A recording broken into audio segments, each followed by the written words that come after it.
27 अगस्त 2022 एक आम दिन की तरह ही था, लेकिन गुजराती लोक संगीत की मशहूर गायिका वैशाली बलसारा के लिए ये आखिरी दिन साबित होगा उसे खुद भी नहीं मालूम था कि जिस रास्ते पर वो जा रही है वो मौत की अंधेरी गलियों में खो जाएगा। दोपहर का वक्त वैशाली अपने घर से निकली। उसने अपने पति से कहा, मैं थोड़ी देर में लौटूंगी। लेकिन ये थोड़ी देर कभी खत्म नहीं हुआ। वो लौटी, लेकिन एक निर्जीव शरीर के रूप में। सवाल यह है कि आखिर ऐसा क्या हुआ कि उसकी जिंदगी कुछ ही घंटों में छिन गई। फोन बंद, कोई खबर नहीं। परिवार की बेचैनी बढ़ने लगी और फिर एक खबर ने सब कुछ झंझोर कर रख दिया। वलसाड के बाहरी इलाके में खंडर हो चुकी एक फैक्ट्री के पास नीले रंग की कार खड़ी थी। पुलिस जब वहां पहुंची तो जो देखा उसने सबकी रूह कांपा दी। कार की पिछली सीट पर एक लाश पड़ी थी। वो लाश किसी और की नहीं बल्कि खुद वैशाली बलसारा की थी, मगर उनके शरीर पर कोई घाव नहीं था। हत्या, लेकिन क्यों? और सबसे बड़ा सवाल, किसने ये कत्ल किया? इस केस की जांच जैसे जैसे आगे बढ़ी वैसे वैसे राज गहराते गए। पुलिस ने 100 से ज्यादा सीसीटीवी फुटेज खंगाले, टेलीफोन डेटा खंगाला और फिर जो नाम सामने आया उसने सबको चौंका दिया। ये कोई बाहरी नहीं बल्कि वैशाली की सबसे करीबी दोस्त बबीता थी। बबीता, वो नाम जिसे वैशाली बहन की तरह मानती थी। वो दोस्त जिसने हंसते हंसते विश्वासघात कर दिया। लेकिन आखिर क्यों? महज 25 लाख रुपए के लिए? क्या दोस्ती इतनी सस्ती थी या फिर ये साजिश पहले से ही रची जा रही थी? इस केस की तह में छिपे हर राज को उजागर करने के लिए जुर्म, राज और हत्या के इस एपिसोड में मैं आपको ले चलूंगा उस खौफनाक कहानी के अंदर, जहां एक दोस्त कातिल बनी और एक स्टार की जिंदगी हमेशा के लिए बुझा दी गई। क्या बबीता अकेली थी साजिश में? कैसे उसने पेशेवर किलर्स को फेसबुक के जरिए हायर किया? और आखिर कौन है वो दूसरा सुपारी किलर जो आज भी कहते हैं कि पुलिस की पकड़ से बाहर है? तो तैयार हो जाइए, क्योंकि इस कहानी में हर मोड़ पर आपको चौंकाने वाला राज पता चलेगा। नमस्कार, मेरा नाम है मोहम्मद आसिम और आप देख रहे हैं क्राइम तक। 27 अगस्त 2022 की दोपहर थी। मशहूर गुजराती लोक गायिका वैशाली बलसारा अपने पति को ये कहकर घर से निकली कि उन्हें एक जरूरी काम से जाना है और कुछ ही देर में वापस लौट आएंगी। मगर वक्त बीतता गया और जब कई घंटे बाद भी वो नहीं लौटी तो उनके पति हितेश को चिंता होने लगी। जब उन्होंने वैशाली को कॉल किया तो उनका फोन बंद था। यह अजीब था, क्योंकि वैशाली कभी बिना बताए देर नहीं करती थी और ना ही उनका फोन पहले कभी स्विच ऑफ हुआ था। संदिग्ध लगने पर हितेश ने तुरंत पुलिस स्टेशन जाकर पत्नी की गुमशुदगी की एक रिपोर्ट लिखवाई। रात भर तलाशने के बाद अगली सुबह पुलिस को एक इत्तला मिली। सूचना वलसाड के बाहरी इलाके में एक सुनसान पड़ी हीरो की फैक्ट्री के पास नीले रंग की कार खड़ी थी। जब पुलिस मौका वारदात पर पहुंची और कार का दरवाजा खुला तो अंदर की तस्वीर भयानक थी।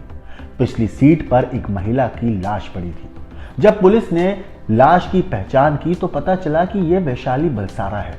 उनके शरीर पर कोई घाव के निशान नहीं थे, लेकिन पोस्टमार्टम रिपोर्ट से यह साफ हुआ कि वैशाली की हत्या गला घोट कर ही की गई थी। इस हाई प्रोफाइल हत्या की जांच के लिए पुलिस ने 8 टीमें बनाई और 100 से ज्यादा सीसीटीवी फुटेज खंगाले। वलसाड डिस्ट्रिक्ट के पारडी पुलिस स्टेशन की हद में 28 अगस्त को मॉर्निंग में एक कार बरामद हुई थी, जिस कार की पिछली सीट के ऊपर यहाँ की सिंगर वैशाली बलसारा का डेड बॉडी रखा हुआ था। पोस्टमार्टम के दरमियान ये ध्यान पर आया कि उनका स्ट्रेंगुलेशन से उनकी हत्या कर दी गई थी। उस हत्या की जांच करने के लिए वलसाड डिस्ट्रिक्ट पुलिस ने डीवाईएसपी पटेल की लीडरशिप में 8 टीमों की रचना की थी। ये 8 टीमें ने social media, technical analysis, CCTV surveillance और ह्यूमन इंटेलिजेंस। जल्द ही जांचकर्ताओं को एक सुराग मिला। एक फुटेज में वैशाली अपने करीबी दोस्त बबीता कौशिक के साथ दिखाई दी थी। अब जांच आगे बढ़ी और मोबाइल लोकेशन ट्रेसिंग से पता चला कि जिस इलाके में वैशाली की लाश मिली थी उसी वक्त बबीता की लोकेशन भी एग्जैक्ट वहीं पर थी। पुलिस को शक हुआ कि बबीता इस कत्ल के बारे में कुछ जरूर जानती है, मगर दिक्कत ये थी कि बबीता 8 महीने की प्रेग्नेंट थी। अब पुलिस पूछताछ के दौरान उनकी सेहत खराब होने का जोखिम नहीं उठाना चाहती थी। इसीलिए एक डॉक्टरों की टीम को तैयार किया गया ताकि जांच के दौरान उनकी सेहत पर नजर रखी जा सके। जब पुलिस बबीता कौशिक के घर पहुंची और बताया कि वैशाली का ऐसे कत्ल हो चुका है तो घबरा गई। पहले तो बबीता ने कुछ भी जानने से इनकार कर दिया, मगर पुलिस के पास उनके खिलाफ सबूत थे। जब उनसे पुलिस ने सख्ती से थोड़ा पूछताछ करी, लेकिन ये ध्यान रखते हुए कि वो प्रेग्नेंट है, तो उन्होंने कबूल किया, यानी कि बबीता ने इस बात को कबूल किया कि इस हत्या के पीछे बबीता का हाथ था। करीब 2 साल पहले असल में बबीता और वैशाली की दोस्ती हुई थी। वैशाली एक मशहूर लोक गायिका थी और इंटरनेशनल शो से अच्छी खासी कमाई कर रही थी, जबकि बबीता की आर्थिक हालात उस वक्त कमजोर थे। एक दिन बबीता ने वैशाली से लाखों रुपए उधार मांगे, जिसे वैशाली ने ब्याज पर दे दिया। समय बीतता गया, बबीता का कर्ज की रकम 25 लाख रुपए पहुंच गई। वैशाली लगातार पैसे वापस मांग रही थी, मगर बबीता हर बार कोई ना कोई बहाना बनाकर टालती रही। जब वैशाली ने आखिरी बार चेतावनी दी तो बबीता ने एक खतरनाक फैसला किया। बबीता ने वैशाली की हत्या की साजिश रच डाली। बबीता ने फेसबुक के जरिए 2 सुपारी किलर्स को हायर किया और 8 लाख रुपए देने का उनसे वादा किया। फिर 27 अगस्त को बबीता ने वैशाली को फोन किया और कहा कि वो उधारी चुकाने के लिए तैयार है, मगर रकम बड़ी थी, इसलिए उन्हें किसी सुनसान जगह पर मिलना चाहिए। उन्होंने मिलने की जगह एक वीरान हीरो की फैक्ट्री को चुना। बबीता स्कूटी से वहां नहीं गई, बल्कि कुछ किलोमीटर पहले स्कूटी पार्क कर ऑटो से वहां पहुंची, ताकि पुलिस को बाद में कोई सुराग न मिले। सुपारी किलर्स पहले से वहीं पर मौजूद थे। जैसे ही वैशाली वहां पहुंची, बबीता ने बातों में उन्हें उलझा लिया और तभी 2 सुपारी किलर्स ने मिलकर उनका गला घोट डाला। इसके बाद लाश को वैशाली की कार में डालकर पारडी नदी के पास छोड़ दिया गया। जांच के दौरान पुलिस ने बबीता को सबूत दिखाए और उससे सख्ती से पूछताछ की। पहले तो जैसे हर आमतौर पर अपराधी करता है, बात को घुमाना, एक्सेप्ट नहीं करना, इन्होंने भी झूठे बयान दिए। मगर जब पुलिस ने ट्रिक अपनाई और उसे झूठ पकड़ने के लिए नकली संदिग्धों की तस्वीरें दिखाई तो वो घबरा गई और सच उगल दिया। बबीता ने अपना जुर्म कबूल कर लिया और हत्या में शामिल एक सुपारी किलर्स को भी गिरफ्तार कर लिया गया। हालांकि जो दूसरा सुपारी किलर्स था, कहते हैं कि वो आज भी फरार है और पुलिस उसकी तलाश में जुटी हुई है। जब इस हत्याकांड का खुलासा हुआ तो वैशाली के पति हितेश को बहुत बड़ा झटका लगा। उससे इस बात की भनक तक नहीं थी कि उसकी पत्नी ने 25 लाख रुपए अपने दोस्त को उधार दिए थे।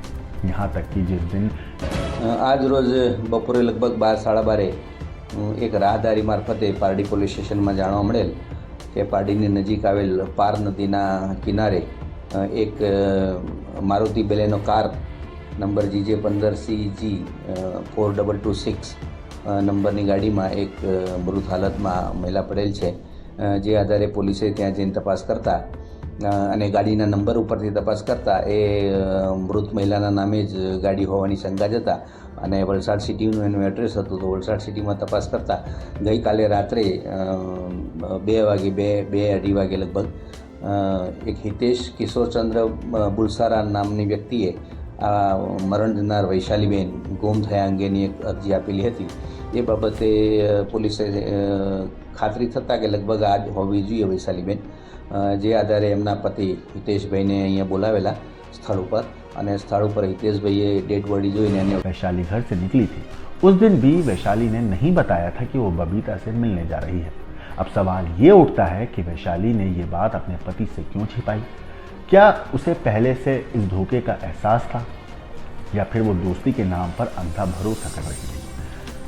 सच जो भी हो, मगर इस घटना ने एक बार फिर साबित कर दिया कि लालच और पैसों की चाहत में इंसान अपनों ही करीबियों की जान का दुश्मन बन जाता है, जैसा कि बबीता और वैशाली के केस में हुआ।